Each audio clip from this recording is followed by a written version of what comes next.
Well, joining me now from Kiev is Sergiy Tsivkach. He's the Executive Director at UkraineInvest. Good morning to you.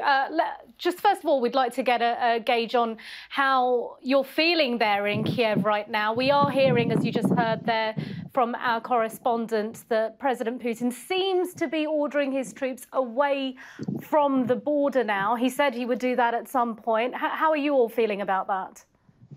Greetings from Kiev to everyone. We have no panic, no stress in Kiev.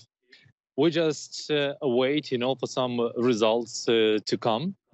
And we have still see strong interest from investors to Ukraine. I just finished several meetings with them. Today we have a presentation of a new project for $100 million. And the construction will start in March 2022. So we are hopeful that this case will be resolved soon in terms of political situation. And Ukraine is very well prepared. Ukraine is not stressed at all. We expect support of international community, and we do our utmost to support businesses in Ukraine right now. And we provide them with information, with consultations, and with all possible needs that they may have now in Kiev or Ukraine.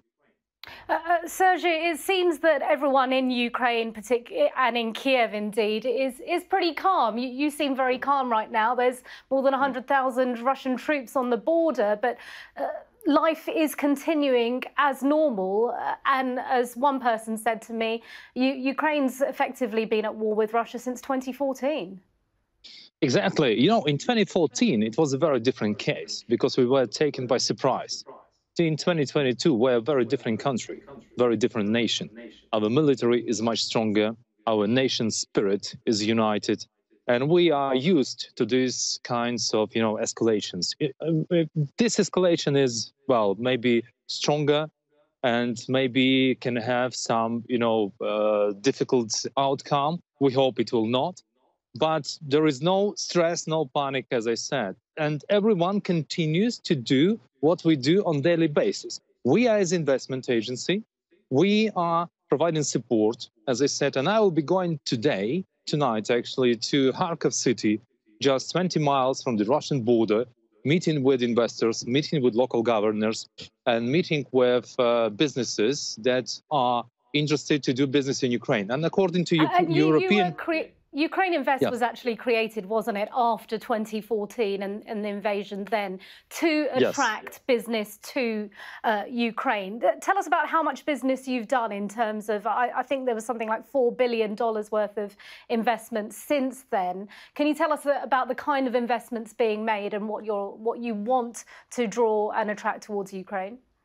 Yeah, since then, it was almost $5 billion that were attracted and supported by UkraineInvest. And we have managed to attract prominent projects, companies like HED, for example. They are entering Ukraine.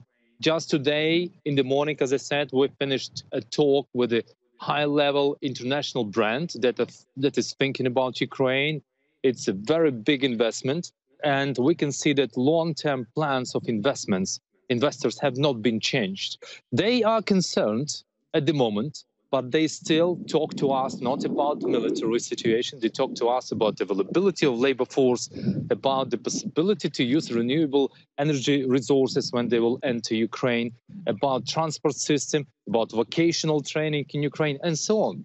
So Ukraine is strong in terms of our, as I said, military and spirit and international cooperation. What we need from international community, from international business community, is the support in terms of cooperation with Ukraine. We have much to offer in aerospace, natural resources, metalworking, pharmaceuticals. And I would like to use this opportunity to thank Sir Richard Branson for his statement, where he said that there is no time for tanks in this century, and that business community must unite to protect Ukraine by doing business in Ukraine. And we as UkraineInvest actually wrote a letter to Sir Richard, and we await for reply, and we're hopeful to get this reply and to start working with his team and big international brands about developing business in Ukraine. Okay, Sergiy Tsivkach from UkraineInvest. We're going to leave it there. Thanks very much indeed for joining us live from Kiev.